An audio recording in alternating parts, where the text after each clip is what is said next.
তথাপি রাধারানী সেই 1 পয়সার বনফুলের মালা বুকে করে রেখেছিল, ফেলেনি। এমন সময় অন্ধকারে অকস্মাৎ কে একটা এসে রাধারানীর ঘাড়ের উপর পড়ল।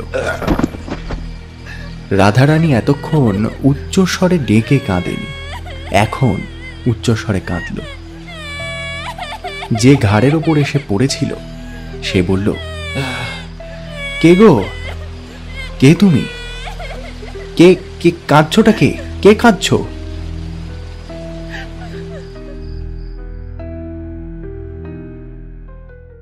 নমস্কার, গল্প.in 2.0 আজকের পর্বে আপনাদের সকলকে স্বাগত। আমাদের আজকের গল্প বঙ্কিমচন্দ্র চট্টোপাধ্যায়ের লেখা রাধারানী। এই গল্পটি আমাদের চ্যানেলে বঙ্কিমচন্দ্রের লেখা প্রথম গল্প। বঙ্কিমচন্দ্র চট্টোপাধ্যায় জন্মগ্রহণ করেন 26শে জুন 1838 খ্রিস্টাব্দে। তাকে আমরা সবাই সাহিত্য সম্রাট বলেই চিনি। বাংলা ভাষায় প্রথম সার্থক ঔপন্যাসিক ছিলেন বঙ্কিমচন্দ্র চট্টোপাধ্যায়। দুর্গেশ নন্দিনী ছিল প্রথম সার্থক বাংলা উপন্যাস, যেটা বাংলা সাহিত্যের দ্বার উন্মোচন করেছিল। এছাড়াও তার লেখা উল্লেখযোগ্য আরও কিছু গল্প এবং উপন্যাস যথাক্রমে কপালকুণ্ডলা, মৃণালিনী, ইন্দিরা, লোকরহস্য, কমলাকান্তের দপ্তর ইত্যাদি। আমাদের আজকের গল্প পাঠে আমি সৌম্যজিৎ। শুরু হচ্ছে আজকের গল্প রাধারানী। রাধারানী নামের এক বালিকা মাহেশের রথ দেখতে গিয়েছিল। বালিকার বয়স 11 পরিপূর্ণ হয়নি। তাদের অবস্থা আগে ভালো ছিল, বড় মানুষের মেয়ে। কিন্তু তার পিতা নেই। তার মাতার সঙ্গে একজন জ্ঞাতির একটা মোকদ্দমা হয়, সর্বস্ব নিয়ে মোকদ্দমা। মোকদ্দমাটি বিধবা হাইকোর্টে হারল। সে হারা মাত্র ডিক্রিদার জ্ঞাতি ডিক্রি জারি করে ভদ্রাসন থেকে ওদের বার করে দিল। প্রায় 10 লক্ষ টাকার সম্পত্তি। ডিক্রিদার সবটাই নিল। খরচা এবং ওয়াসিলত দিতে নগদ যা ছিল তাও গেল। রাধারানীর মা অলঙ্কাদি বিক্রি করে প্রিবি কাউন্সিলে একটি আপিল করল, কিন্তু আর আহারের সংস্থান রইল না। বিধবা একটা কুটিরে আশ্রয় নিয়ে কোনো প্রকারে শারীরিক পরিশ্রম করে দিনপাত করতে লাগল। রাধারানীর বিয়ে দিতে পারল না। কিন্তু দুর্ভাগ্যক্রমে রথের আগে রাধারানীর মা ঘোরতর পীড়িতা হল। যে কায়িক পরিশ্রমে দিনপাত হতো তা বন্ধ হল। সুতরাং আর আহার চলে না। মাতা রুগ্না, এজন্য কাজে কাজেই তার উপবাস। রাধারানীর জুটল না বলে উপবাস। রথের দিন তার মা একটু বিশেষ হল, পথ্যের প্রয়োজন হল। কিন্তু পথ্য কোথায়, কেই বা দেবে? রাধারানী কাঁদতে কাঁদতে কতগুলো বনফুল তুলে তার মালা গাঁথল। মনে করল যে এই মালা রথের হাটে বিক্রি করে 2-1 পয়সা পাবে, তাতেই তার মার পথ্য হবে। কিন্তু রথের টান অর্ধেক হতে না হতেই বড় বৃষ্টি আরম্ভ হল। বৃষ্টি দেখে লোক সকল ভেঙে গেল। মালা কেউ কিনল না।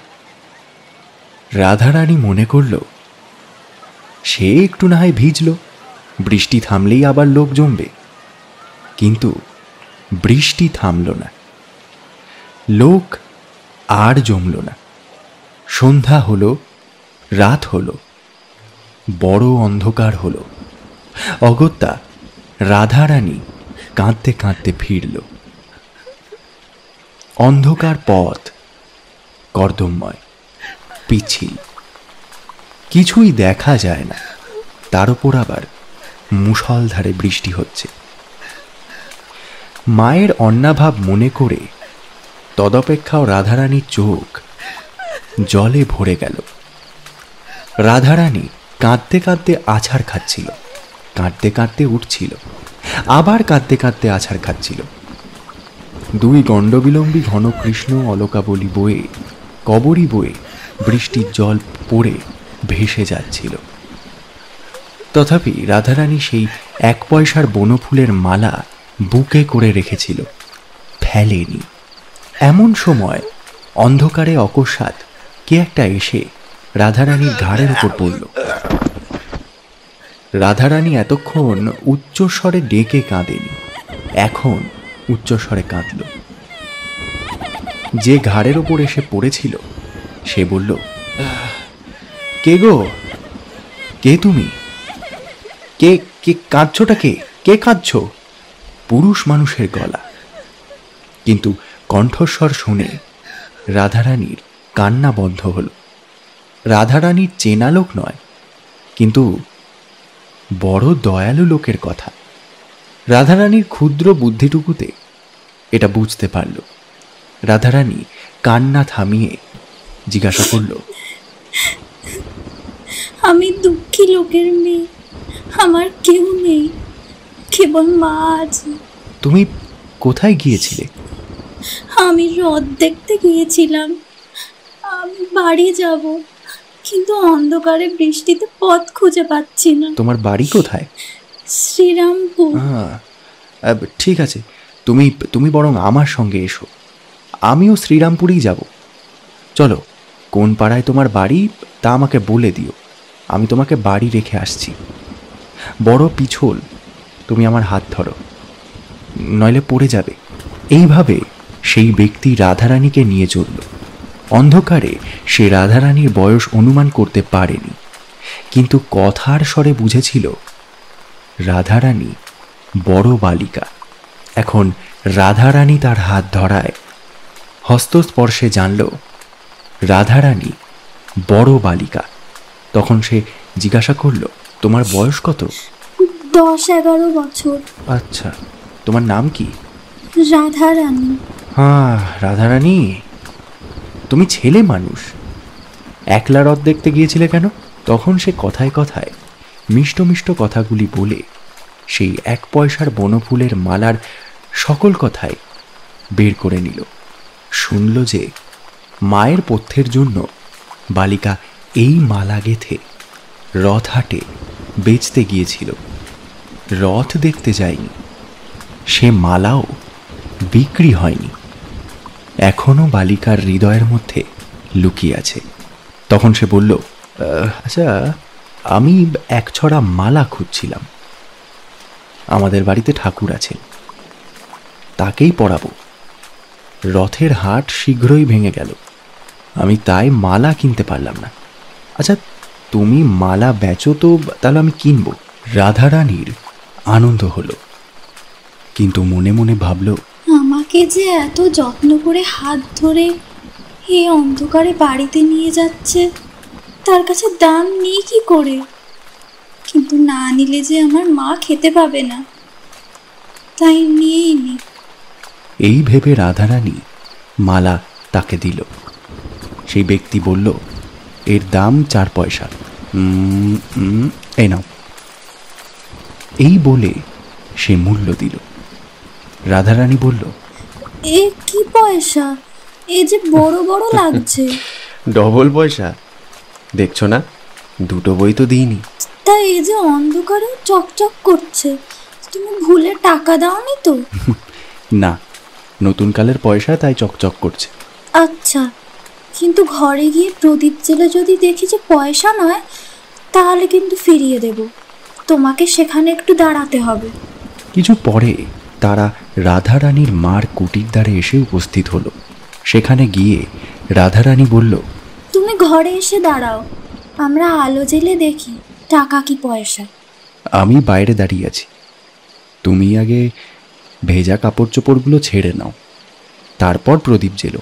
আমার আর কাপড় নেই, একটাই ছিল, সেটা কাচতে দিয়েছি, তা আমি ভিজে কাপড়েই সবসময় থাকি, আমার অসুখ হবে না। আঁচলটা নিংড়ে এখন পরে নেব। তুমি দাঁড়াও, আমি আলো জ্বালি। আচ্ছা, ঘরে তেল ছিল না, সুতরাং চালের খড় পেড়ে চকমকি ঠুকে আগুন জ্বালাতে হলো। কাজেই আগুন জ্বলতে একটু দেরি হলো। আলো জ্বেলে রাধারানী দেখল টাকাই বটে, পয়সা নয়। তখন রাধারানী বাইরে এসে আলো ধরে তল্লাশ করে দেখল যে যেই ব্যক্তিটা টাকা দিয়েছে সে নেই, সে চলে গিয়েছে। রাধারানী তখন বিষণ্ণ বদনে সকল কথা তার মাকে বলে মুখের দিকে চেয়ে রইল। সকাতরে বলল, মা, এখন কি হবে? কি হবে বাছা, সে কি আর না জেনে দিয়েছে? সে দাতা, আমাদের দুঃখ শুনে দান করেছে।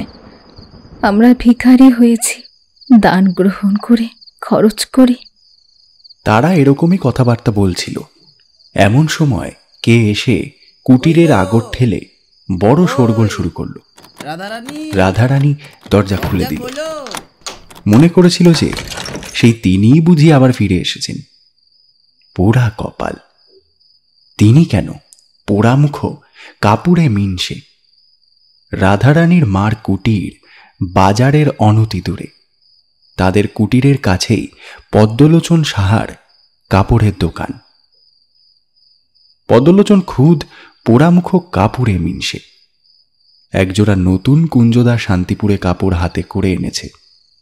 এখন দরজা খোলা পেয়ে তা রাধারানীকে দিল। বলল, রাধারানীর এই কাপড়। ও মা, আমার কিসের কাপড়? পদ্মলোচন সে বাস্তবে কি পোড়ামুখ কিনা তা আমরা সবিশেষ জানি না।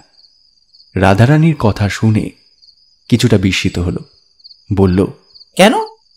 এই যে এক বাবু এখনই আমাকে নগদ দাম দিয়ে বলে গেল যে এই কাপড় এখনই রাধারানীকে দিয়ে এসো। ওমা, সেই গো, সেই তিনি কাপড় কিনে পাঠিয়ে দিয়েছেন? হ্যাঁ গা পদ্মলোচন। রাধারানীর পিতার সময় থেকে পদ্মলোচন এদের কাছে সুপরিচিত। অনেকবারই এদের কাছে যখন সুদিন ছিল তখন 4 টাকার কাপড়ে শপথ করে 8 টাকা 12.5 আনা আর 2 আনা মুনাফা নিতেন। হ্যাঁ পদ্মলোচন, বলি সে বাবুটিকে চেনো নাকি? তোমরা চেনো না? না। আমি বলি তোমাদের কুটুম, আমি চিনি না। যাই হোক, পদ্মলোচন 4 টাকার কাপড় আবার মায় মুনাফা 8 টাকা 14.5 আনায় বিক্রি করেছিলেন। আর অধিক কথা বলার প্রয়োজন নেই বিবেচনা করে প্রসন্ন মনে দোকানে ফিরে গেলেন। এদিকে রাধারানী প্রাপ্ত টাকা ভাঙিয়ে মার পথ্যের উদ্যোগের জন্য বাজারে গেল। বাজার করে তেল এনে প্রদীপ জ্বালল। মার জন্য যৎকিঞ্চিত রান্নাও করল। ঘরদোর পরিষ্কার করে মাকে অন্ন দেবে এই অভিপ্রায়ে ঘর ঝাঁট দিতে লাগলো। ঝাঁট দিতেই একখানা কাগজ কুড়িয়ে পেল, হাতে করে তুলল। এ কি মা?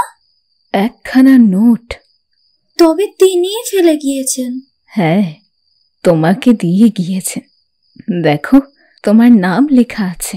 রাধারানী বড় ঘরের মেয়ে, একটু অক্ষর পরিচয় ছিল, সে পড়ে দেখল তাই বটে। হ্যাঁ মা, এমন লোক কে মা? তার নামও নোটে লেখা আছে, পাছে কেউ চোরা নোট বলে তাই নাম লিখে দিয়েছেন। তার নাম রুক্মিণী কুমার রায়। পরদিন মাতায় কন্যায় রুক্মিণী কুমার রায়ের অনেক সন্ধান করল, কিন্তু শ্রীরামপুরে বা নিকটবর্তী কোনো স্থানে রুক্মিণী কুমার রায় বলে কেউ আছে এমন কোনো সন্ধান পেল না। নোটখানি তারা ভাঙাল না, তুলে রাখল। তারা দরিদ্র কিন্তু লোভী নয়।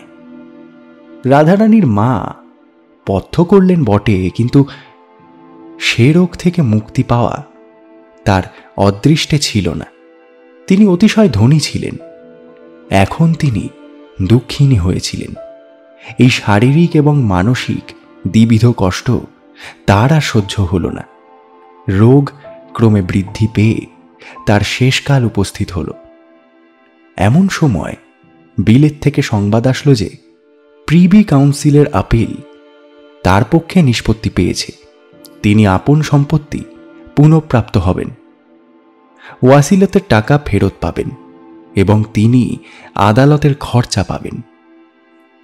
কামাখ্যানাথ বাবু তার পক্ষে হাইকোর্টের উকিল ছিলেন। তিনি স্বয়ং এই সংবাদ নিয়ে রাধারানীর মায়ের কুটিরে উপস্থিত হলেন। সুসংবাদ শুনে রুগ্নার অবিরল নয়নাশ্রু পড়তে লাগল। তিনি নয়নাশ্রু সংবরণ করে কামাখ্যা বাবুকে বললেন, যে প্রদীপ নিবেছে তাতে তেল দিলে কি হবে? আপনার এ সুসংবাদেও আমার প্রাণ রক্ষা হবে না, আমার আয়ু শেষ হয়েছে। তবে আমার এ সুখ যে রাধা রানী আর অনাহারে প্রাণ ত্যাগ করবে না, তাই বা কে জানে? সে বালিকা, তাহার এ সম্পত্তি কে রক্ষা করবে? কেবল আপনি ভরসা। আপনি আমারে অন্তিম কালে আমায় একটা ভিক্ষা দিন, নইলে আর কার কাছে চাইব? কামাখ্যা বাবু অতি ভদ্রলোক এবং তিনি রাধারানীর পিতার বন্ধু ছিলেন। রাধারানীর মা দুর্দশাগ্রস্ত হলে তিনি রাধারানীর মাকে বলেছিলেন যে যতদিন না আপিল নিষ্পত্তি পায় অন্তত ততদিন তারা এসে কামাখ্যাবাবুর বাড়িতে বাস করতে পারেন, তিনি তাদের নিজের মায়ের মতো করে রাখবেন। রাধারানীর মা সেই প্রস্তাব স্বীকার করেন। পরিশেষে কামাখ্যাবাবু কিছু কিছু মাসিক সাহায্য করতে চাইলেন। আমার এখনো কিছু হাতে আছে, আবশ্যক হলে চেয়ে নেব। এইরূপ মিথ্যে বলে রাধারানীর মা সেই সাহায্যও অস্বীকার করল। রুক্মিণী কুমারের দান গ্রহণ তাদের প্রথম এবং শেষ দান গ্রহণ। কামাখ্যাবাবু এতদিন বুঝতে পারেননি যে তারা এরকম দুর্দশাগ্রস্ত হয়েছেন। দশা দেখে কামাখ্যাবাবু অত্যন্ত কাতর হলেন। আবার রাধারানীর মা যুক্তি করে তার কাছে ভিক্ষা চাইছেন দেখে আরও কাতর হলেন। বললেন, আপনি আগা করুন, আমি কি করব? আপনার আপনার যা প্রয়োজন আমি তাই করব। রাধারানীর মা বললেন, আমি চললাম, কিন্তু রাধারানী রইল।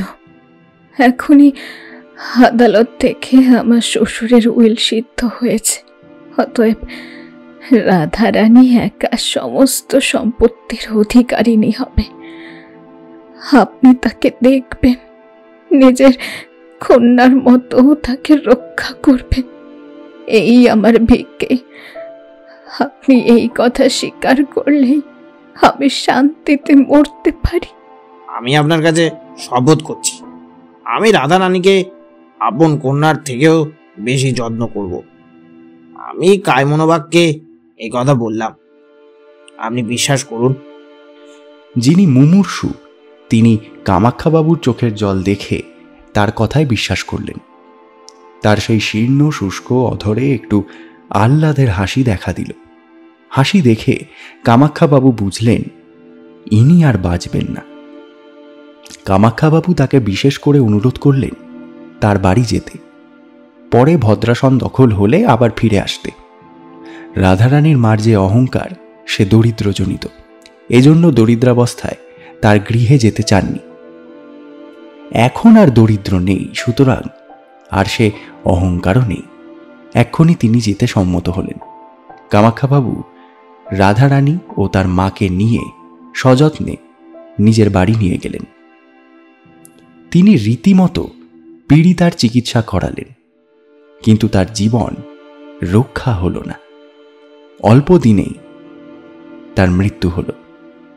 উপযুক্ত সময়ে কামাখ্যাবাবু রাধারানীকে তার সম্পত্তিতে দখল দেওয়ালেন, কিন্তু রাধারানী বালিকা বলে তাকে নিজের বাড়িতে একা থাকতে দিলেন না, নিজের ঘরেই রাখলেন। কালেক্টর সাহেব রাধারানী সম্পত্তি কোর্ট অফ ওয়ার্ডসের অধীনে আনার জন্য যত্ন পেলেন, কিন্তু কামাখ্যাবাবু বিবেচনা করলেন তিনি রাধারানীর জন্য যতদূর করবেন সরকারি কর্মচারীগণ ততদূর করবে না। কামাখ্যাবাবুর কৌশলে কালেক্টর সাহেব নিরস্ত হলেন। কামাখ্যাবাবু স্বয়ং রাধারানীর সম্পত্তির তত্ত্বাবধান করতে লাগলেন। বাকি রাধারানীর বিবাহ। কিন্তু কামাখ্যাবাবু নবতন্ত্রের লোক, বাল্য বিবাহে তার দেশ ছিল না।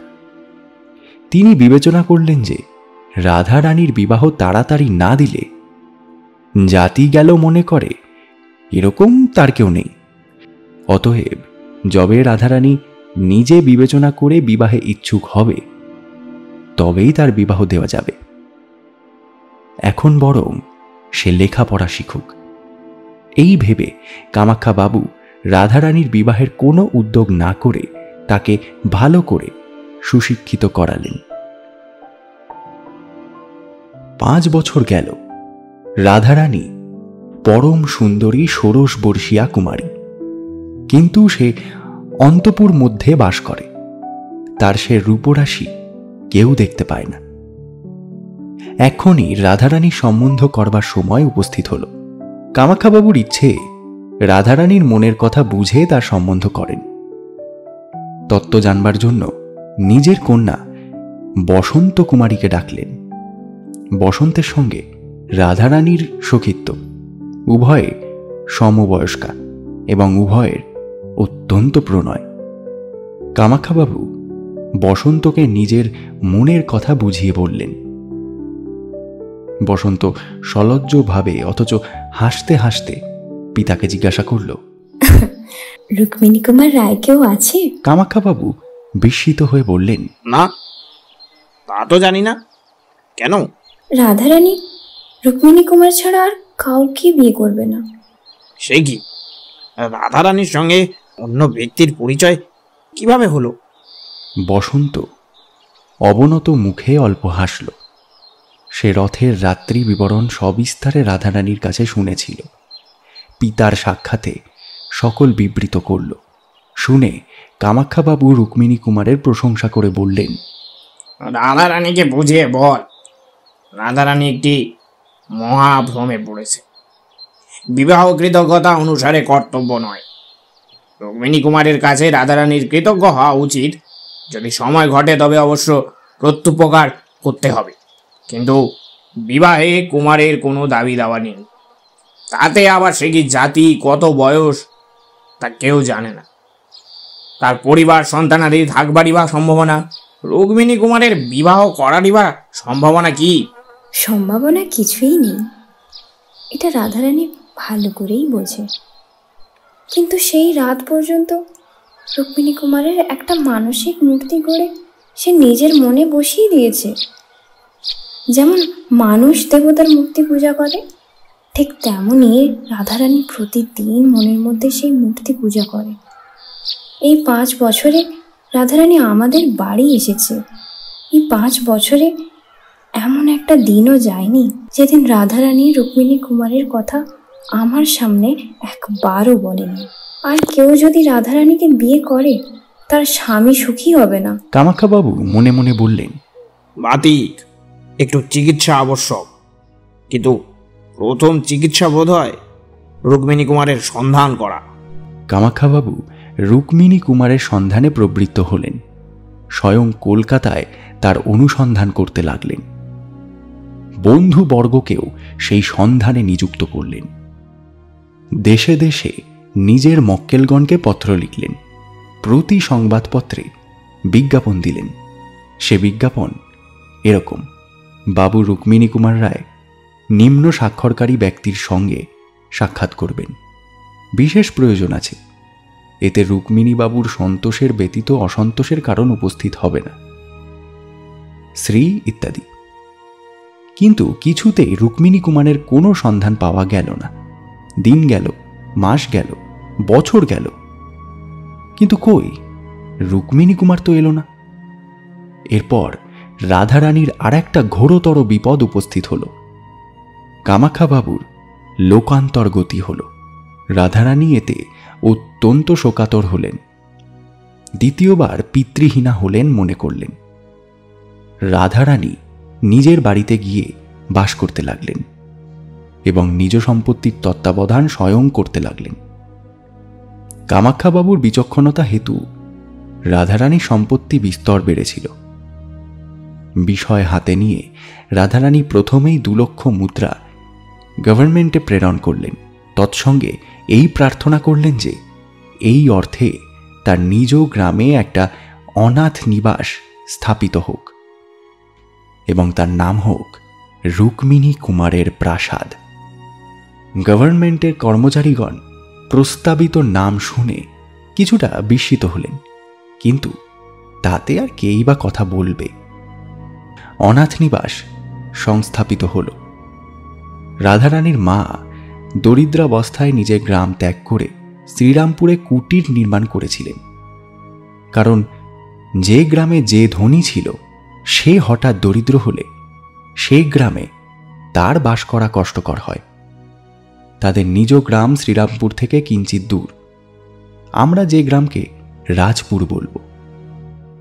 এখন রাধারানী রাজপুরেই বাস করছেন। অনাথ নিবাসও রাধারানীর বাড়ির সামনে রাজপুরে সংস্থাপিত হল। নানা দেশ থেকে দিন দুঃখী অনাথ এসে সেখানে বাস করতে লাগল। 2-1 বছর পরে একজন ভদ্রলোক সেই অনাথ নিবাসে এসে উপস্থিত হলেন। তার বয়স 35-36 বছর। অবস্থা দেখে অতি ধীর, গম্ভীর এবং অর্থশালী লোকে মনে হয়। তিনি সেই রুক্মিণী কুমারের প্রাসাদের দরজায় এসে দাঁড়ালেন। রক্ষকগণকে জিজ্ঞাসা করলেন, এই শোনো, এটা কার বাড়ি? একজন রক্ষক বলল, এ কারোর বাড়ি নয়, এখানে দুঃখী অনাথ লোক থাকে। হ্যাঁ, একে রুক্মিণী কুমারের প্রাসাদ বলে। আমি এর ভেতরে গিয়ে দেখতে পারি? দরিদ্র দুঃখী লোকেও এটার ভিতর অনায়াসে যাচ্ছে, ঠিক। তা আপনাকে আর নিষেধ কি? দর্শক ভেতরে গিয়ে সব দেখে প্রত্যাবর্তন করলেন। বললেন, শোনো, বন্দোবস্ত দেখে আমার বড়ই আহ্লাদ হয়েছে। কে এই অন্নসত্র দিয়েছে?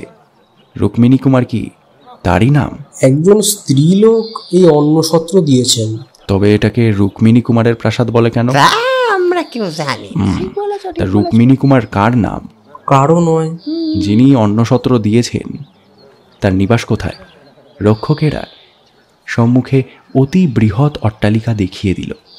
আগন্তুক জিজ্ঞাসা করতে লাগলো, তোমরা যার বাড়ি দেখিয়ে দিলে তিনি পুরুষ মানুষের সাক্ষাতে বাইরে বেরিয়ে থাকেন?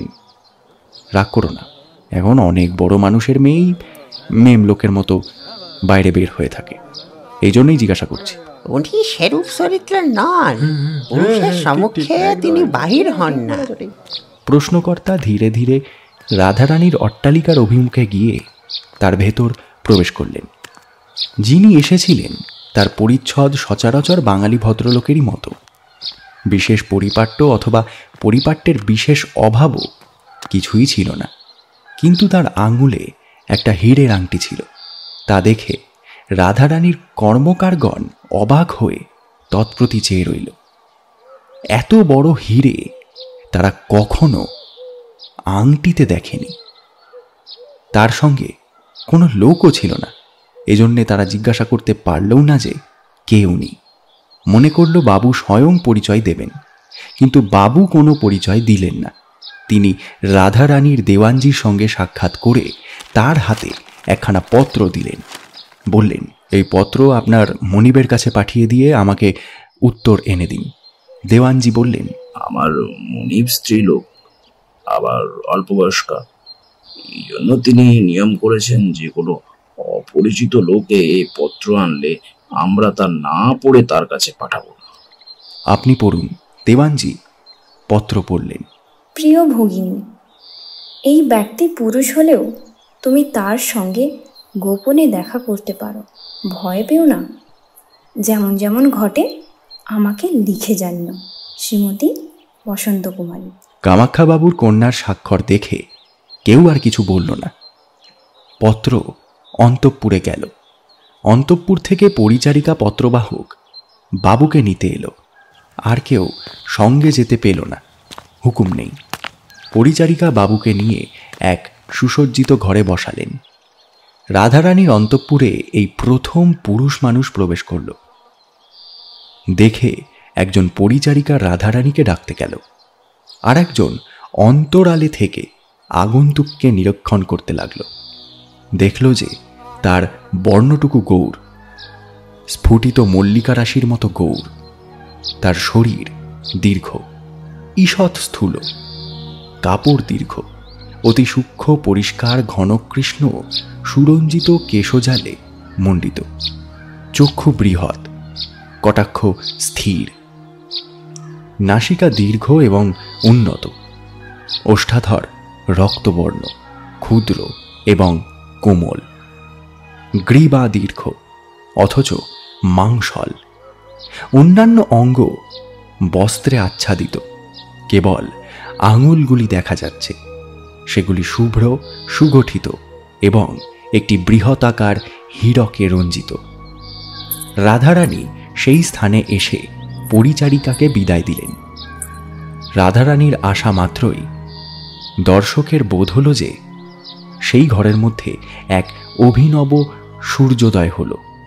রূপের আলোকে তার মস্তকের কেশ পর্যন্ত যেন প্রদীপ্ত হয়ে উঠল। আগন্তুকের উচিত প্রথম কথা বলা, কেননা তিনি পুরুষ এবং বয়োজ্যেষ্ঠ, কিন্তু তিনি সৌন্দর্যে বিমুগ্ধ হয়ে নিস্তব্ধ হয়ে রইলেন। রাধারানী একটু অসন্তুষ্ট হয়ে বললেন, আপনি এরকম গোপনে আমার সঙ্গে সাক্ষাৎ করতে চেয়েছেন কেন বলুন তো?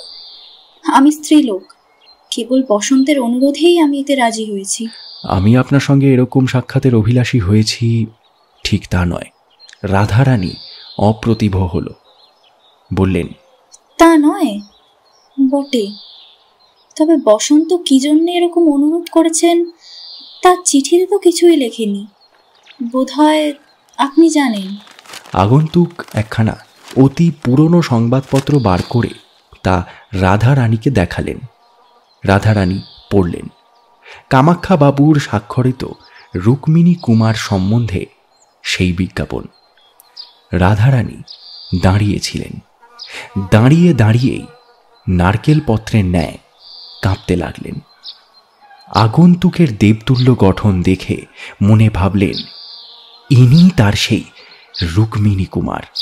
আর থাকতে পারলেন না, জিজ্ঞাসা করলেন, আপনার নাম কি রুক্মিণী কুমার বাবু? আগন্তুক বললেন, না। না শব্দ শুনেই রাধারানী ধীরে ধীরে আসন গ্রহণ করলেন। আর দাঁড়াতে পারলেন না, তার বুক যেন ভেঙে গেল। আগন্তুক বললেন, না, আমি যদি রুক্মিণী কুমার হতাম তাহলে কামাখ্যা বাবু এ বিজ্ঞাপন দিতেন না, কেননা তার সঙ্গে আমার পরিচয় ছিল। কিন্তু যখন এই বিজ্ঞাপন বাহির হয় তখন আমি এটা দেখে তুলে রেখেছিলাম। যদি আপনার সঙ্গে এই বিজ্ঞাপনের কোনো সম্বন্ধই না থাকে তবে এটা আপনি তুলে রেখেছিলেন কেন? একটি কৌতুকের জন্য। আজ 8-10 বছর হলো আমি যেখানে সেখানে বেড়াতাম, কিন্তু লোকলজ্জার ভয়ে নিজের নামটা গোপন করে কাল্পনিক নাম ব্যবহার করতাম। কাল্পনিক নাম রুক্মিণী কুমার। আপনি অত বিমনা হচ্ছেন কেন? রাধারানী একটু স্থির হলেন। আগন্তুক বলতে লাগলেন, হ্যাঁ, যথার্থ রুক্মিণী কুমারের নাম ধরে এমন কাউকেও চিনি না। যদি কেউ আমারই তল্লাশ করে থাকে তা সম্ভব নয়। তথাপি কি জানি, 7-5 ভেবে বিজ্ঞাপনটি তুলে রাখলাম, কিন্তু কামাখ্যাবাবুর কাছে আসতে সাহস হলো না। তারপরে পরে কামাখ্যাবাবুর শ্রাদ্ধে তার পুত্রগণ আমাকে নিমন্ত্রণ করল, কিন্তু আমি কার্যগতিকে আসতে পারলাম না। সম্প্রতি সেই ত্রুটির ক্ষমা প্রার্থনার জন্য তার পুত্রদিগের কাছে আসলাম। কৌতুকবশত বিজ্ঞাপন সঙ্গেই এনেছিলাম। প্রসঙ্গক্রমে ওর কথা উত্থাপন করে কামাখ্যাবাবুর জ্যেষ্ঠ পুত্রকে জিজ্ঞাসা করলাম যে এ বিজ্ঞাপন কেন দেওয়া হয়েছিল। কামাখ্যাবাবুর পুত্র বললেন, রাধারানীর অনুরোধে। আমিও এক রাধারানীকে চিনতাম, এক বালিকা। আমি একদিন দেখে তাকে আর ভুলতে পারলাম না।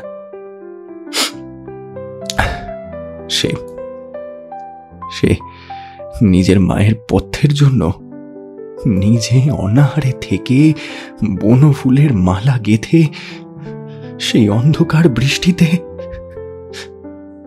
বক্তা আর কথা বলতে পারলেন না। তার চোখ জলে পুড়ে গেল। রাধারানীরও চোখ জলে ভাসতে লাগল। চোখ মুছে রাধারানী বলল, ইতর লোকের কথায় প্রয়োজন কি এখন? আপনার কথা বলুন। হ্যাঁ, রাধারানী ইতর লোক নয়।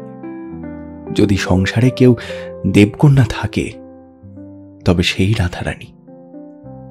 যদি কাউকে পবিত্র সরল চিত্ত এ সংসারে আমি দেখে থাকি তবে সেই রাধারানী। যদি কারো কথায় অমৃত থাকে তবে সেই রাধারানী যথার্থ অমৃত। বর্ণে বর্ণে অপ্সরার বীণা বাজে, যেন কথা বলতে তার বাধা, অথচ সকল কথা পরিষ্কার সুমধুর অতি সরল।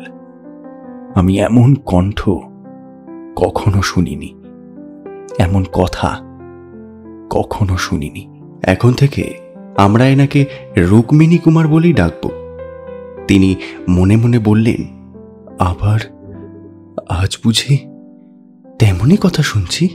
রুক্মিণী কুমার মনে মনে ভাবছিলেন, আজ এতদিন হলো সেই বালিকার কণ্ঠ শুনেছিলাম, ঠিক আজও সে কণ্ঠ আমার মনের ভেতর জাগছে, যেন যেন কালই শুনেছি। অথচ আজই এই সুন্দরীর কণ্ঠস্বর শুনে আমার সেই রাধারানীকেই বা মনে পড়ে গেল কেন? এ কি সেই? আমি মূর্খ। কোথায় সেই দিন দুঃখী কুটির বাসিনী ভিখারিণী, আর কোথায় এই উচ্চ প্রাসাদ বিহারিণী ইন্দ্রাণী? আমি সে রাধারানীকে অন্ধকারে ভালো করে দেখতে পাইনি, সুতরাং জানি না যে সে সুন্দরী কি কুৎসিত। কিন্তু এই শচীনিন্দিতা রূপসীর শতাংশের একাংশ রূপ যদি তার থাকে তাহলে সেও লোকমনোমোহিনী বটে। এদিকে রাধারানী অতৃপ্ত শ্রবণে রুক্মিণী কুমারের মধুর বচনগুলি শুনছিলেন। মনে মনে ভাবছিলেন, তুমি যা পাপিষ্ঠা রাধারানীকে বলছো, কেবল তোমাকেই সেই কথাগুলো বলা যায়। তুমি আজ 8 বছর পর রাধারানীকে ছলিবার জন্য কোন নন্দন কানন ছেড়ে পৃথিবীতে নামলে? এতদিনে কি আমার হৃদয়ের পুজোয় তুমি খুশি হয়েছ? তুমি কি অন্তর্যামী? নইলে আমি লুকিয়ে লুকিয়ে হৃদয়ের ভেতর তোমাকে যে পুজো করি তা তুমি কি করে জানলে? এই প্রথম দুজনে স্পষ্ট দিনের আলোকে পরস্পরের প্রতি দৃষ্টিপাত করলেন। দুইজনের মুখের দিকে চেয়ে ভাবতে লাগলেন, আর এমন আছে কি পৃথিবী তলে এমন তেজময়, এমন মধুর, এমন সুখময়, এমন চঞ্চল অথচ স্থির, এমন সহাস্য অথচ গম্ভীর, এমন প্রফুল্ল অথচ বৃড়াময়, এমন আর আছে কি? চিরপরিচিত অথচ অত্যন্ত অভিনব, আত্মীয় অথচ অত্যন্ত পর, চিরশ্রিত অথচ অদৃষ্টপূর্ব। কখনো তারা দেখেনি, আর হয়তো কখনো দেখবেও না। এমন আর আছে কি? রাধারানীকে বড় কষ্টে বলতে হলো, কেননা চোখের জল থামে না। আবার সেই চোখের জলের ওপর কোথা থেকে পোড়া হাসি এসে পড়ে। রাধারানী বলল, তা আপনি এতক্ষণ কেবল সে ভিখারিনীর কথাই তো বললেন। আমাকে যে কেন দর্শন দিয়েছেন তা তো এখনো বললেন না। এমন করে কি কথা বলা যায়? যার গলা ধরে কাঁদতে ইচ্ছা করছে, প্রাণেশ্বর দক্ষিণীর সর্বস্ব চিরবাঞ্ছিত বলে যাকে ডাকতে ইচ্ছে করছে, আবার যাকে সেই সঙ্গে হ্যাঁ গা, সেই রাধারানী পুরার মুখী তোমার কে হয় গা বলে তামাশা করতে ইচ্ছে করছে, তার সঙ্গে আপনি মশাই দর্শন দিয়েছেন। এই সকল কথা নিয়ে কি কথা বলা যায় গা? তোমার 5 জন রসিকা, প্রেমিকা, বাকচতুরা, বায়োধিকা ইত্যাদি ইত্যাদি আছে। তোমরা 5 জন বলো দেখি ছেলে মানুষ রাধারানী কেমন করে এমন করে কথা কয় গা? রাধারানী মনে মনে একটু পরিতাপ করল, কেননা কথাটা একটু ভৎসনার মতো হলো। রুক্মিণী কুমার একটু অপ্রতিভ হয়ে বললেন, তাই বলছিলাম, আমি সেই রাধারানীকে চিনতাম। রাধারানীকেই তাই মনে পড়ল। একটু এতটুকু অন্ধকার রাত্রে জোনাকির ন্যায় একটু আশা হলো যে যদি ওই রাধারানী আমার সেই রাধারানী হয়। তোমার রাধারানী? রাধারানী ছল ধরে চুপি চুপি এই কথাটা বলল, মুখ নত করে ঈষৎ ঈষৎ হাসল। তা না হেসে কি থাকা যায় গো? তোমরা আবার রাধারানী নিন্দে করো না। রুক্মিণী কুমারও মনে মনে ছল ধরল। এ তুমি বলে কেন? কে? প্রকাশ্যে বলল, আমারই রাধারানী। আমি এক রাত্রি মাত্র তাকে দেখেছি, বা কেমন করে বলি, ওই 8 বছরেও আমি তাকে ভুলিনি। আমারই রাধারানী। সেই ক্ষুদ্র আশায় আমি কামাখ্যাবাবুর জ্যেষ্ঠ পুত্রকে জিজ্ঞাসা করলাম, রাধারানী কে? কামাখ্যাবাবুর পুত্র সবিস্তারে পরিচয় দিতে বোধহয় অনিচ্ছুক ছিলেন। কেবল বললেন, তাদের কোনো এক আত্মীয়ের কন্যা। যেখানে তাকে অনিচ্ছুক দেখলাম সেখানে আর অধিক পীড়াপিড়ি করলাম না। কেবল জিজ্ঞাসা করলাম, রাধারানী কেন রুক্মিণী কুমারের সন্ধান করেছিলেন সেটা কি জানতে পারি? যদি প্রয়োজন হয় বোধ করি হয়তো আমি কোনো সন্ধান দিতে পারি। আমি এই কথা বললে তিনি বললেন, কেন রাধারানী রুক্মিণী কুমারকে খুঁজছেন তা তিনি বিশেষভাবে জানেন না। তার পিতৃ ঠাকুর জানতেন, মনে হয় তার বোনও জানতে পারেন। এই বলে তিনি উঠলেন। প্রত্যাগমন করে তিনি আমাকে যে পত্র দিলেন সেই পত্র আপনাকে দিয়েছি। তিনি আমাকে পত্র দিলেন আর বললেন যে এই পত্র নিয়ে আমাকে স্বয়ং রাজপুরে যেতে। রাজপুরে যিনি অন্নশস্ত্র দিয়েছেন তার সঙ্গে সাক্ষাৎ করতে বললেন। আমি সেই পত্র নিয়ে আপনার কাছে এসেছি। কোনো অপরাধ করেছি কি? জানি না, বোধহয় যে আপনি ভুল করে এখানে চলে এসেছেন। আপনার রাধারানী কে তা আমি চিনি না, বলতে পারছি না। সে রাধারানীর কথা কি শুনলে হয়তো বলতে পারবো যে আমার কাছ থেকে তার কিছু সন্ধান পাওয়া যাবে কিনা। রুক্মিণী সেই রথের কথা সবিস্তারে বললেন, কেবল নিজ দত্ত অর্থবস্ত্রের কথা কিছুই বললেন না। রাধারানী বললেন, স্পষ্ট কথা মার্জনা করবেন। আপনাকে রাধারানীর কোনো কথা বলতে আমার সাহস হচ্ছে না, কেননা আপনাকে আমার দয়ালু লোক বলে মনে হচ্ছে না। যদি আপনি সেরকমই দয়ালু হতেন তাহলে আপনি যে ভিখারিনীর কথা বললেন তাকে এমন দুর্দশায় দেখে অবশ্যই কিছু সাহায্য করতেন। কই, সাহায্যের কোনো কথা তো বললেন না। আনুকূল্য বিশেষ কিছুই করতে পারিনি। আমি সেদিন নৌকাপথে রথ দেখতে এসেছিলাম। পথে কেউ জানতে পারে সেজন্য ছদ্মবেশে রুক্মিণী কুমার রায় পরিচয়ে লুকিয়ে আসছিলাম। দুপুরবেলা ঝড় বৃষ্টি হওয়ায় বোটে থাকতে সাহস না করে একা তটে উঠে এসেছিলাম। সঙ্গে যা অল্প ছিল তা রাধারানীকেই দিয়েছিলাম, কিন্তু সে তো অতি সামান্য। পরদিন প্রাতে এসে ওদের বিশেষ সংবাদ নেব মনে করেছিলাম, কিন্তু সেই রাতে আমার পিতার পীড়ার সংবাদ পেয়ে তখনই আমাকে কাশিতে চলে যেতে হলো। পিতা অনেকদিন অসুস্থ রইলেন। কাশি থেকে ফিরে আসতে আমার বছরের বেশি সময় লেগে গেল। বছরখানিক পরে আমি ফিরে এসে আবার সেই কুটিরের সন্ধান করলাম, কিন্তু তাদেরকে আর সেখানে দেখলাম না। একটা কথা জিজ্ঞাসা করতে খুব ইচ্ছা করছে। বোধহয় সে রথের দিন বৃষ্টি বাদলায় আপনি সেই কুঠিরেই আশ্রয় নিয়েছিলেন। আপনি কতক্ষণ সেখানে ছিলেন? না, অধিকক্ষণ নয়। আমি যা রাধারানীর হাতে দিয়েছিলাম তা দেখার জন্য রাধারানী আলো জ্বালতে গেল।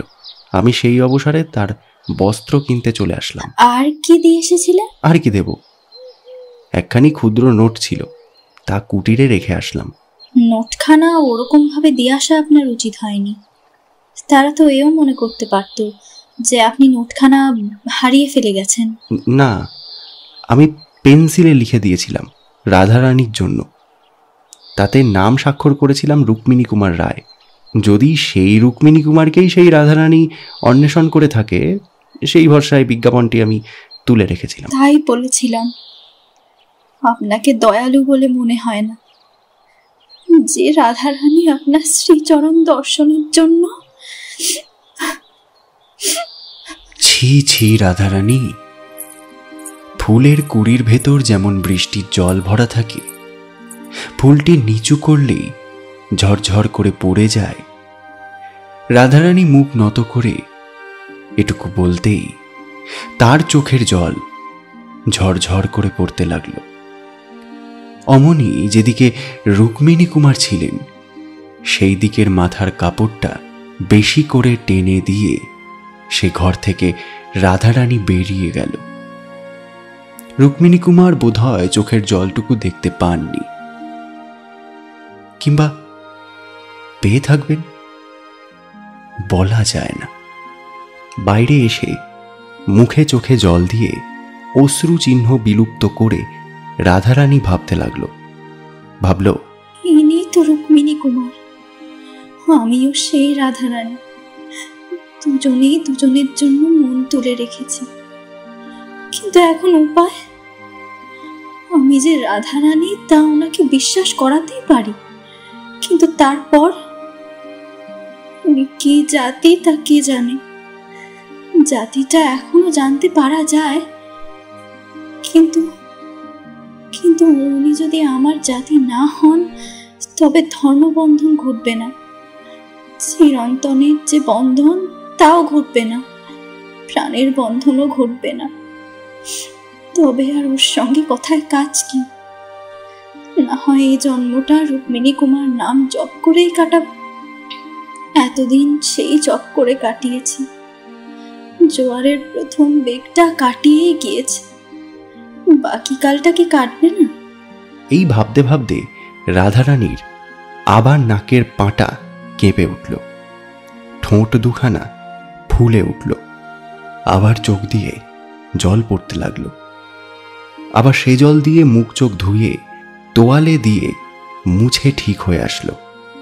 রাধারানী আবার ভাবতে লাগলো, আচ্ছা, যদি আমার জাতি হন তাহলেই বা কি ভরসা? এমনি তো দেখছি বয়সপ্রাপ্ত কুমার, এমন সম্ভাবনা কি? তাহলেনি বা বিবাহিত? না না, তা হবে না। নাম জপ করে মরব, সে অনেক ভালো, সতীন সইতে পারবো না। তবে এখন কি করব? জাতির কথাটা জিজ্ঞাসা করেই বা কি হবে? তবে রাধারানীর পরিচয়টাই দিই, আর উনি কে তা জেনে নি। কেননা রুক্মিণী কুমার তো ওর নাম নয়, তা তো শুনলাম। যে নাম জপ করে মরতে হবে সেটাই শুনেনি, তারপর বিদায় করে কাঁদতে বসি। পোড়ামুখ বসন্ত, না বুঝে না জেনে এই লোককে কেন পাঠালি? জানিস না, এ জীবন সমুদ্রে অমন মন্থন করতে গেলে কারো কপালে অমৃত, কারো কপালে গরল উঠে। আচ্ছা, পরিচয়টা তো দি। এই ভেবে রাধারানী যা প্রাণের অধিক যত্ন করে তুলে রেখেছিল তা বের করে আনলো। রাধারানী যে নোটখানি তুলে রেখেছিল সেটি তার আঁচলে বাঁধল। বাঁধতে বাঁধতে ভাবতে লাগলো, আচ্ছা, যদি মনের বাসনা পূরণের মতোই হয়, তবে শেষ কথাটা কে বলবে? এই ভেবে রাধারানী আপনা আপনি হেসে কুটপাট হলো। তারপর রাধারানী বিষণ্ণ মনে ভাবল, ছি ছি ছি, তা আমি পারবো না। বসন্তকে যদি আনাতাম। আচ্ছা, ওনাকে এখন দুদিন বসিয়ে রেখে বসন্তকে আনাতে পারি না? উনি না হয় এই দুদিন আমার লাইব্রেরি থেকে বই পড়ুন না। পড়াশুনো করেন না নাকি? ওনার জন্যেই তো লাইব্রেরি করে রেখেছি। তা যদি দুদিন থাকতে রাজি না হন, ওনার যদি কাজ থাকে, তবে কি হবে? ওনার আমার কথাটার কি হবে? ক্ষতি কি? ইংরেজের মেয়ের কি হয়? আমাদের দেশে তাতে নিন্দা আছে, তা আমি দেশের লোকের নিন্দার ভয় কোন কাজটাই করি? এই যে 19 বছর বয়স পর্যন্ত আমি বিয়ে করলাম না, এতে কে নাকি বলে? আমি তো বুড়ো বয়স পর্যন্ত কুমারী, তাই এই কাজটাও না হয় ইংরেজের মেয়ের মতোই হলো। তা যেন হলো, তাতেও তো বড় গোল। মেয়েদের মাঝখানে প্রথাটা যে পুরুষ মানুষই কথাটা পারবে, কিন্তু ইনি যদি কথাটা না পারেন তবে তবে হে ভগবান, বলে দাও কি করব? লজ্জাও তুমি গড়েছ, যে আগুনে আমি পুড়তেছি তাও তুমি গড়েছ। হে আগুনে সে লজ্জা কি পুড়বে না? তুমি এই সাহসিনী অনাথাকে দয়া করো, পবিত্রতার আবরণে আমাকে আবৃত করে লজ্জার আবরণ কেড়ে নাও। তোমার কৃপায় যেন আমি এক মুহূর্তের জন্য মুখরা হতে পারি। ভগবান বুঝি সে কথাও শুনলেন। বিশুদ্ধ চিত্তে যা বলবে তাই বুঝি তিনি শোনেন। রাধারানী মৃদু হাসি হাসতে হাসতে গজেন্দ্র গমনে রুক্মিণী কুমারের কাছে এসে উপস্থিত হল। রুক্মিণী কুমার তখন বললেন, আপনি আমাকে বিদায় দিয়েও যাননি। আমি যে কথা জানার জন্য এসেছি তাও জানতে পারিনি, তাই এখনো যাইনি। আপনি রাধারানীর জন্য এসেছেন সেটা আমার মনে আছে। এই বাড়িতে একজন রাধারানী আছে তা ঠিক, কিন্তু সে আপনার পরিচিত কিনা সে কথাটাই ঠিক করতে গিয়েছিলাম। তারপর রাধারানী তখন অল্প একটু হেসে একবার নিজের পার দিকে চেয়ে নিজের হাতের অলংকার খুঁটে সেই ঘরে বসানো একটা প্রস্তর নির্মিত প্রতিকৃতির দিকে চেয়ে রুক্মিণী কুমারের দিকে না চেয়ে বলল, আপনি বলেছিলেন রুক্মিণী কুমার আপনার ঠিক নাম নয়। রাধারানীর কাছে যে আরাধ্য দেবতা, তার নাম পর্যন্ত এখনো সে শুনতে পায়নি। আরাধ্য দেবতা? কে বলল? রাধারানী কথাটা অসাবধানতাবশতই বলে ফেলেছিলেন, এখন সামলাতে গিয়ে বলে ফেললেন, নাম ওইভাবেই জিজ্ঞাসা করতে হয়। কি বোকা মেয়ে! আমার নাম দেবেন্দ্র নারায়ণ রায়। রাধারানী গুপ্তভাবে 2 হাত যুক্ত করে মনে মনে ডাকল, জয় জগদীশ্বর, তোমার কৃপা অনন্ত। প্রকাশ্যে বলল, রাজা দেবেন্দ্র নারায়ণের নাম শুনেছি। অমন সকলেই বলে, আমাকে যে কুমার বলে সে যথেষ্ট সম্মান করে। এতক্ষণে আমার সাহস বাড়ল, জানলাম যে আপনি আমার স্বজাতি। এখন স্পর্ধা হচ্ছে, আজ আপনাকে আমার আতিথ্য স্বীকার করতে হবে। সে কথা পরে হবে। রাধারানী কই?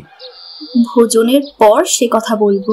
মনে দুঃখ থাকলে ভোজনে তৃপ্তি হয় না। রাধারানীর জন্য এত দুঃখ কেন?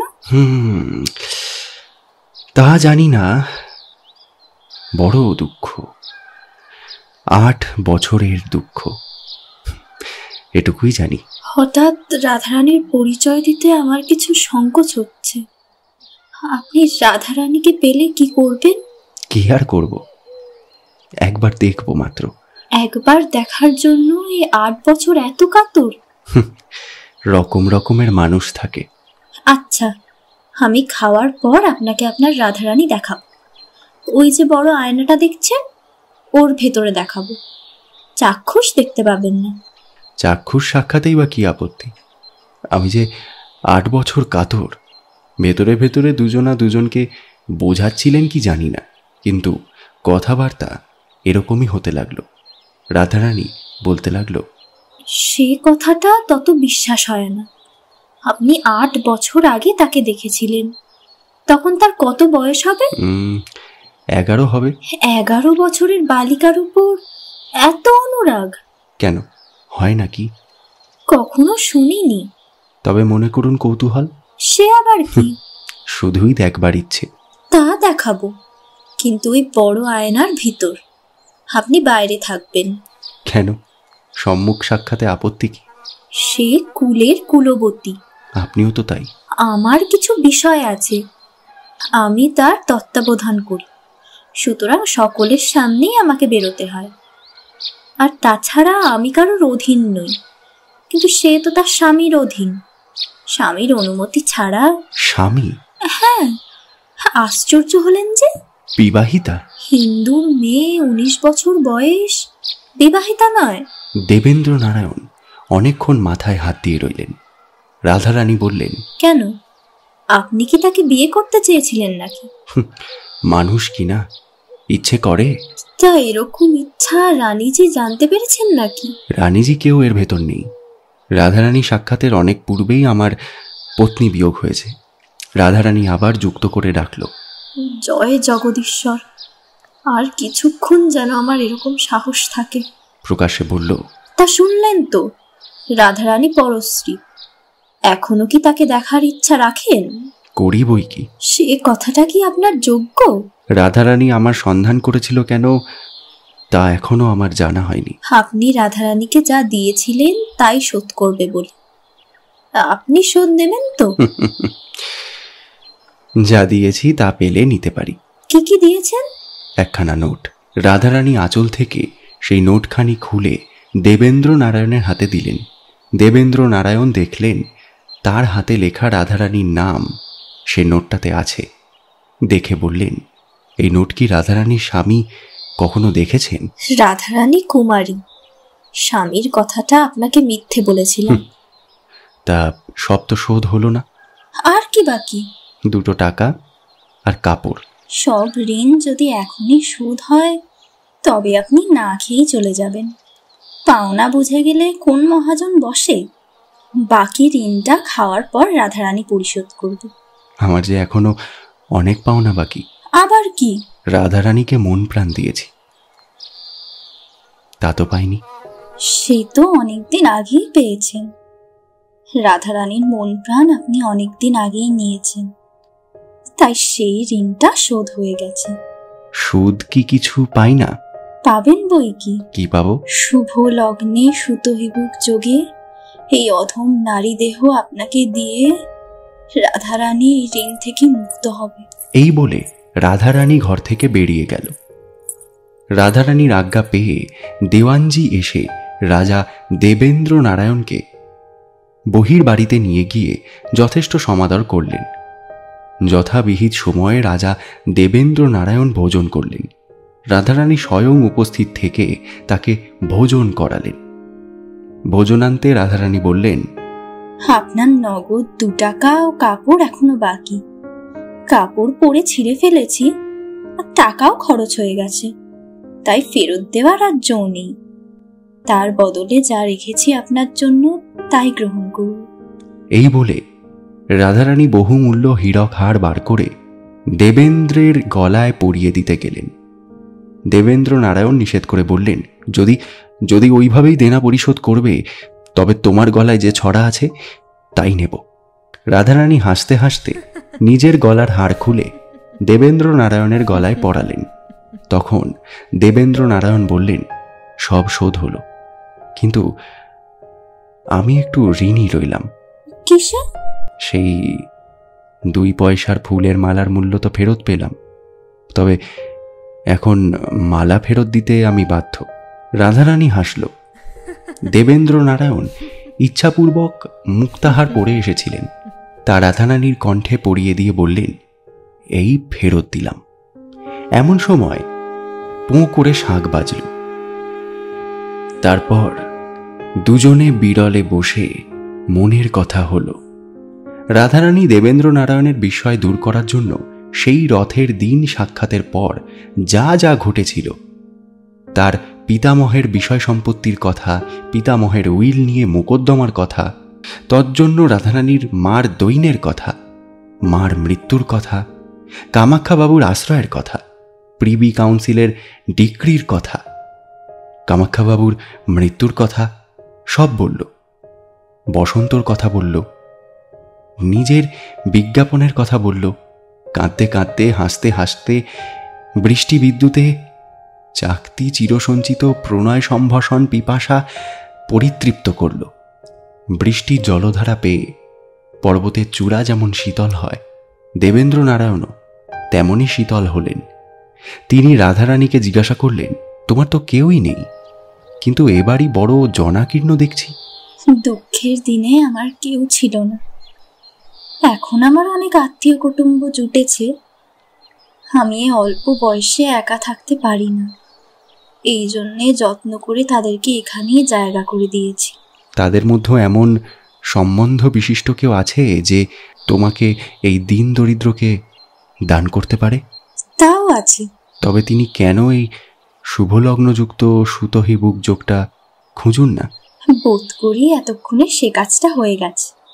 তোমার সঙ্গে রাধারানীর এরকম দেখা করা অন্য কোনো কারণে হতে পারে না, হে পুরীর সকলেই জানে। সংবাদ নেব নাকি? বিলম্বে কাজ কি? রাধারানী ডাকলো। চিত্রা। চিত্রা আসলো। রাধারানী জিজ্ঞাসা করলো, তা দিন টিন কিছু ঠিক হলো নাকি? হ্যাঁ, দেওয়ানজি মহাশয় পুরোহিত মশাইকে ডেকেছিলেন। পুরোহিত পরদিন বিবাহে শুভ দিন বলে গিয়েছেন। দেওয়ানজি মহাশয় সমস্ত উদ্যোগ করছেন। তখন বসন্ত আসলো। কামাখ্যাবাবুর পুত্রেরা এবং পরিবারবর্গ সকলেই আসলো। আর যত বসন্তের কোকিল, সময়ের বন্ধু যে যেখানে ছিল সকলেই আসলো। দেবেন্দ্র নারায়ণের বন্ধু এবং অনুচর বর্গ সকলেই আসলো। বসন্ত আসলে রাধারানী বলল, তোমার কি আক্কেল বলো তো ভাই বসন্ত? যাকে তাকে তুমি চিঠি হাতে দিয়ে পাঠিয়ে দাও কেন? কেন? লোকটা কি করেছে বলো দেখি। রাধারানী তখন সব বলল। তাই আজ আমি তোর গলায় দড়ি দেব। এই বলে রাধারানী যে হীরক হার রুক্মিণী কুমারকে পরাতে গিয়েছিলেন তা এনে বসন্তের গলায় পরিয়ে দিলেন। তারপর শুভ লগ্নে শুভ বিবাহ হয়ে গেল।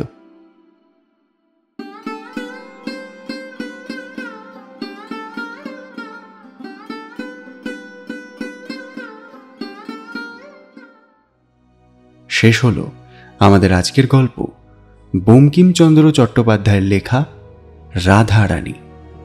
আশা করব আমাদের আজকের গল্পটি আপনাদের ভালো লেগেছে। যদি ভালো লেগে থাকে অবশ্যই আমাদের চ্যানেলটি সাবস্ক্রাইব করবেন এবং কমেন্টের মাধ্যমে জানাবেন আপনাদের প্রতিক্রিয়া। প্রতি সপ্তাহের মতো আগামী সপ্তাহেও আপনাদের উদ্দেশ্যে একটি নতুন গল্প নিয়ে হাজির হব। ততক্ষণ শুনতে থাকুন আমাদের বাকি গল্পগুলো। ভালো থাকবেন, সুস্থ থাকবেন। ধন্যবাদ।